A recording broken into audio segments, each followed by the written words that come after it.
శ్రీమాత్రే నమ. జయ గురు దత్తాత్రేయ నమ. ఈ వీడియోలో మనం మిథున రాశి వారికి సెప్టెంబర్ నెల మాస ఫలితాలు పరిశీలిద్దాం. యాజిటీజ్గా మిథున రాశి వారికి ఇప్పుడు ఏర్పడినటువంటి గ్రహాలన్నీ కూడా చాలా అనుకూలంగా ఉండడం జరుగుతుంది.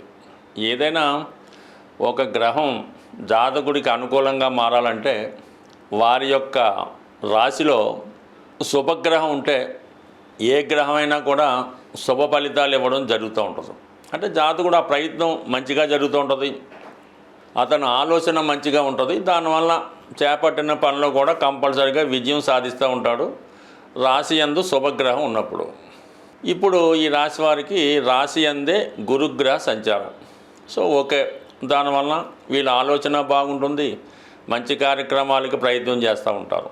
పైపెచ్చు ఈ గురువు సొంత నక్షత్రం మీద ప్రవేశించాడు, అంటే పునర్వసు నక్షత్రం మీద సంచరించడం అన్నది చాలా వరకు జాతకుడికి మంచి ఆలోచన. అంటే గురువు ఇంకా మంచి ఫలితాలు ఇవ్వడానికి జరుగుతూ ఉంటాడు. సాధారణంగా ఏదైనా గ్రహం ఒక నక్షత్రం మీద ఉన్నప్పుడు ఆ నక్షత్రాది ఫలితాలు ఇవ్వడం జరుగుతూ ఉంటుంది. అంటే మొన్నటిదాకా రాహు నక్షత్రం మీద ఉండడం వల్ల కొద్దిగా రాహు ఫలితాలు కూడా ఇవ్వాల్సి ఉంటుంది. అంటే ఒక విధమైనటువంటి గురుచండాల యోగం యాక్టివేట్ అవ్వడం వలన జాతకుడు కొన్ని సందర్భాల్లో తను చేసే ప్రయత్నాల్లో కొద్దిగా ఈ విధంగా అనెతికల్గా, చట్టానికి వ్యతిరేకంగా కొన్ని సందర్భాల్లో ఆలోచన ఆ విధంగా వస్తుంది.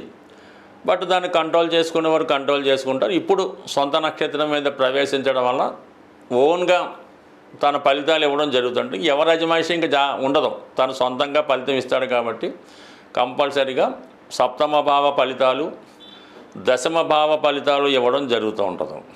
మళ్ళీ ఇప్పుడు సప్తమ భావంలో ఏ గ్రహం లేదు కాబట్టి కంపల్సరీగా వివాహ సంబంధించిన విషయాల్లో మీకు సంపూర్ణ స్వాతంత్రం ఉంటుంది. మీకు నచ్చిన వారితో వివాహం జరగడం కానీ, మీరు ఏదైనా ఒక పరిచయం పెంచుకోవాలన్నా, ఎఫ్ఐఆర్లోకి వెళ్ళాలన్నా, కొత్తగా వ్యాపారం చేస్తూ పార్ట్నర్ని ఎన్నుకోవాలన్నా అది పూర్తిగా మీ స్వేచ్ఛ మీద ఆధారపడి ఉంటుంది. మీకు నచ్చిన వారిని చక్కగా ఎంచుకొని అటు వివాహం చేసుకోవచ్చు, లేదంటే వాళ్ళతో కొంతకాలం పాటు స్నేహం కూడా చేయవచ్చు. ఇది గురువు స్వతంత్రంగా ఉండడం వల్ల సప్తమ భావ ఫలితాలు మీకు అనుకూలంగా వస్తాయి. మరి దశమ భావం దగ్గర రాబోతులకంటే అంటే మీనరాశి ఫలితాలు రావాలంటే మీకు అక్కడ శని గ్రహం ఉన్నాడు. అంటే శని వృత్తికారకుడు, పైపెచ్చి వక్రించి ఉన్నాడు. ఇప్పుడు దాన్ని బట్టి ఏం చేస్తాడు, మీరు ఏదైనా ఉద్యోగం మారాలి అని ప్రయత్నం చేస్తుంటే ఆ ఉద్యోగ ప్రయత్నాలు కంపల్సరీగా నెరవేరే అవకాశం ఉంటుంది. అలాగే వృత్తిలో చాలా హార్డ్ వర్క్ చేయడం, కొత్త విషయాలు తెలుసుకోవడం చేస్తూ ఉంటారు. దాని తర్వాత ఏంటంటే ప్రస్తుతం ఉన్న ఉద్యోగంతో పాటు ఉన్న ఉద్యోగం ఉండగానే వేరే ఉద్యోగం కోసం ప్రయత్నం చేయడం కానీ, లేదంటే ప్యారలల్గా 2 ఉద్యోగాలు చేయడానికి కూడా ఈ సమయంలో మీకు అవకాశం ఉంటుంది. అంటే కొన్ని సందర్భాల్లో మీడియేటర్గా వర్క్ చేసుకుంటూ మెయిన్గా కూడా మీరు ఉద్యోగపరంగా మీ యొక్క ప్రయత్నాలు చేసుకోవచ్చు. సో ఈ విధంగా గురువు స్వతంత్రంగా మీకు ఫలితాలు ఇవ్వడం జరుగుతూ ఉంది. ఇక ధనస్థానంలో శుక్రుడు, అంటే ధనస్థానంలో శుక్రుడు అంటే కుటుంబం చాలా హ్యాపీగా ఉంటారు, ఎక్కువగా ఎంటర్టైన్మెంట్ కార్యక్రమాల్లో పాలు పంచుకుంటారు. అలాగే మీ యొక్క బంధువులు, చుట్టాలు, శ్రేయోభిలాషులు మీ గృహంలో విజిట్ చేస్తారు. ఏదో ఒక సంగీత కార్యక్రమమో, సినిమా కార్యక్రమమో, ఎంటర్టైన్మెంట్ కార్యక్రమంలో పాల్గొనడం జరుగుతూ ఉంటుంది. లేదా మీ కుటుంబంలో ఒకరికి ఏదో ఒక శుభం జరగడం వల్ల వాళ్ళకి ఉద్యోగం రావడమో, పెళ్ళి నిశ్చయం అవ్వడమో, వాళ్ళకి ఏదో బహుమతి రావడమో, లేదంటే స్కూల్లో ఫస్ట్ రావడం, ఇలాంటి కార్యక్రమాలు రావడం వల్ల మీ బంధువులందరూ మిమ్మల్ని అభినందించడం, విలువైనటువంటి గిఫ్ట్లు ఇవ్వడం జరుగుతుంటుంది. మీరు కూడా ఎక్కువ ధనాన్ని ఖర్చు పెట్టడం జరుగుతూ ఉంటుంది. అంటే శుక్రుడు శత్రురాశిలో ఉన్నప్పుడు ప్రతి వాళ్ళకి కూడా ఖర్చు ఎక్కువ అవుతుంటారు. ఈ ఖర్చు ఎక్కువ అంటే వేస్ట్ ఖర్చు అన్నమాట. వేస్ట్ ఖర్చు అంటే ఆ విధంగా ఉంటుంది. ఏదో ఒక హోటల్కి వెళ్ళి ఏదో టిఫిన్ చేయడానికి కామన్గా హైదరాబాద్లో అలాంటి సిటీలో మామూలుగా అయితే 200 అవుతుంది, కానీ దానికి 2000 కూడా ఖర్చు పెట్టి ఈ విధంగా ఖర్చు పెట్టడం జరుగుతూ ఉంటుంది. ఏదన్నా ఫైనాన్స్ విషయంలో జాగ్రత్తగా ఉండడం మంచిది. అయితే సంతోషంతో కూడుకున్నదే కాబట్టి పెద్దగా పర్వాలేదు. అదే 14వ తారీఖు సెప్టెంబర్ తర్వాత మనకి శుక్రగ్రహం 3వ స్థానంలోకి వచ్చి అక్కడ కేతుగ్రహంతో కలుస్తూ ఉన్నాడు. ఆ కారణం వల్ల మనీ విషయంలో మీకు సెప్టెంబర్ 2nd వీక్లో మాత్రం ఆర్థిక విషయాల్లో జాగ్రత్తగా ఉండాలి. ఇంపార్టెంట్ విషయాలకి మనీ ఇబ్బంది కలగవచ్చు. ముఖ్యంగా ఏంటంటే ప్రస్తుతం ఈ నెల 15వ తారీఖు వరకు కూడా తృతీయ స్థానంలో బుధాదిత్య యోగం ఏర్పడింది. అంటే బుధాదిత్య యోగం అంటే రాష్ట్రాధిపతి బుధుడు రవితో కలిసి ఉండడం వల్ల మీలో ఉన్నటువంటి టాలెంట్ పెరుగుతుంది, నైపుణ్యవంతంగా ఏ పనైనా చేయడం జరుగుతూ ఉంటుంది. మీ ప్రయత్నానికి ప్రభుత్వ అధికారుల సహకారం జరుగుతూ ఉంటుంది. ప్రభుత్వంలో ఏమైనా పనులు జరగాలన్నా, మీరు ఒక ఇంటర్వ్యూకి వెళ్ళాలన్నా, ఏదన్నా ఒక పోటీ పరీక్షలో పాల్గొవాలన్నా, అటు క్రీడా రంగం వారికి, వ్యవసాయ రంగం వారికి, రియల్ ఎస్టేట్ రంగం వారికి కూడా చాలా అనుకూలంగా ఉండడం జరుగుతూ ఉంటుంది. పైపెచ్చి మీలో ఉన్నటువంటి జ్ఞాపక శక్తి పెరుగుతూ ఉంటుంది. సో దాని తర్వాత మళ్ళీ మనకి 13వ తారీఖు సెప్టెంబర్ వరకు కుజుడు 4వ స్థానంలో ఉంటాడు. అటు షష్ఠ లాభాధిపతిగా 4వ స్థానంలో ఉండడం వలన స్థిరాస్తి అమ్మాలనే మీ ప్రయత్నాలు వాయిదా పడుతుంటాయి. స్థిరాస్తి సంబంధించిన విషయాలు ఏదో ఒక చికాకులు కనబడుతూ ఉంటాయి. ఆస్తి పంపకాల విషయంలో కానీ, అన్నదమ్ముల విషయంలో కానీ, భార్యాభర్తల విషయంలో కానీ కొద్దిపాటి అభిప్రాయ భేదాలు, ఘర్షణ వాతావరణం ఏర్పడే అవకాశం ఉంది. బట్ 13వ తారీఖు సెప్టెంబర్ తర్వాత చాలా వరకు ఇటువంటి స్థిరాస్తి సంబంధించిన విషయాల్లో ఉన్నటువంటి సమస్యల్ని పరిష్కరించుకోవడం జరుగుతూ ఉంటుంది. అలాగే భూముల మీద, స్థిరాస్తుల మీద రావాల్సినటువంటి ఆదాయం, అంటే మీ అన్నదమ్ముల దగ్గర నుంచి కానీ, పేరెంట్స్ దగ్గర నుంచి కానీ, మీరు ఎవరికైనా ఇల్లు అద్దెకిస్తే వారి నుంచి కానీ, కౌలుకి ఇచ్చుంటే వాటి నుంచి ఇంచుమించుగా మీకు ఈ సెప్టెంబర్ సెకండ్ హాఫ్లో భూములు, స్థిరాస్తుల మీద ఆదాయం లభిస్తూ ఉంది. భూములు అమ్మాలనే ప్రయత్నం నెరవేరుతుంది. రియల్ ఎస్టేట్ వ్యాపారస్తులకి అనుకూలంగా ఉంటుంది. ఏదేమైనా మిథున రాశి వారికి మంచి ప్రయత్నాలు ఎప్పుడు 100% నెరవేరుతాయి. కొద్దిగా ఆలస్యమైనా సరే ఈ ప్రయత్నంలో కంపల్సరిగా చాలా విషయాలు ఈ సెప్టెంబర్ నెలలో పెండింగ్ ఉన్న పనులు చాలా వరకు పూర్తవుతాయి. జ్యోతిష శాస్త్రం ప్రకారం జాతకంలో ఉన్నటువంటి దోషాలు అవి గోచారరీత్యా వాటిని అమలు చేయడం జరుగుతూ ఉంటుంది. ఇటువంటివే మనకి అష్టమ శని, ఏళ్ళనాటి శని, సర్పదోషం, ఇటువంటి దోషాలు పరిష్కరించుకోవడానికి ప్రతి నెలలో కూడా ఏదో ఒక కొన్ని అవకాశాలు మరి ఆ దేవతలు మనకి అనుగ్రహించడం జరుగుతూ ఉంది.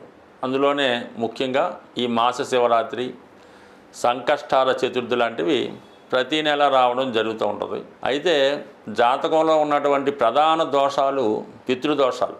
ఈ పితృదోషాలు జాతకంలో ఉన్నప్పుడు అవి ఒక కుటుంబం ఉన్నప్పుడు ఆ కుటుంబంలో 4 అన్నదమ్ములు, 4 అక్కచెల్లెలు ఉన్నప్పుడు అందరి మీద దాని ప్రభావం అయితే ఉండదు.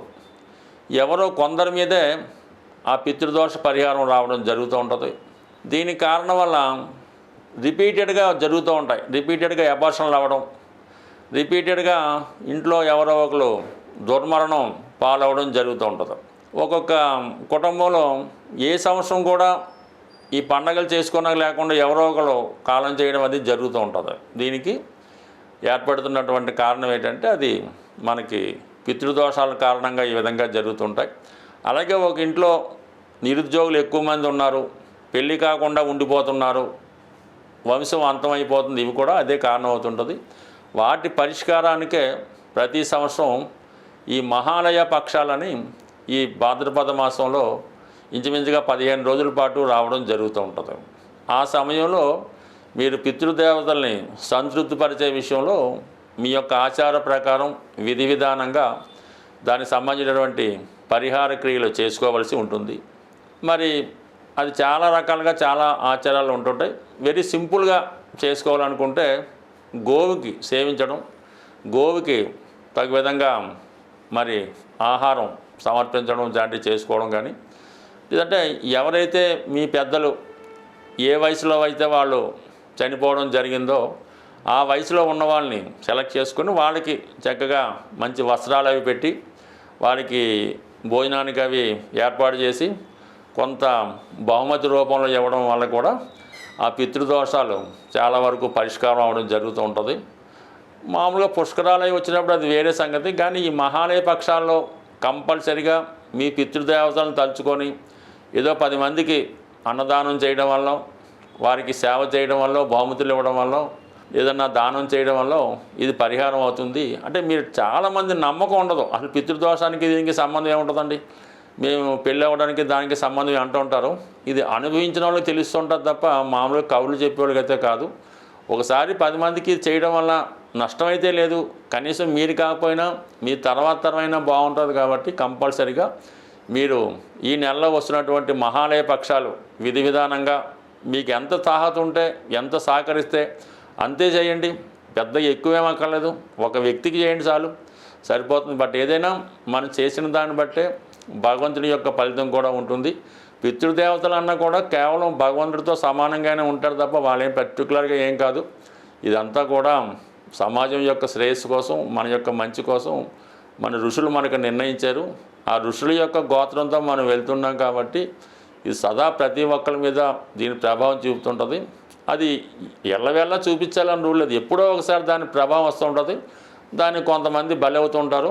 అలాగ అవ్వకుండా ఉండడానికి ఈ పరిహారాలు చేసుకుంటే సర్వదా అందరూ ఆనందంగా ఉండాలి, అందులో మనం ఉండాలన్నటువంటి సిద్ధాంతం ప్రకారం మరి సర్వేజన సుఖినో భవంతు. శాంతి.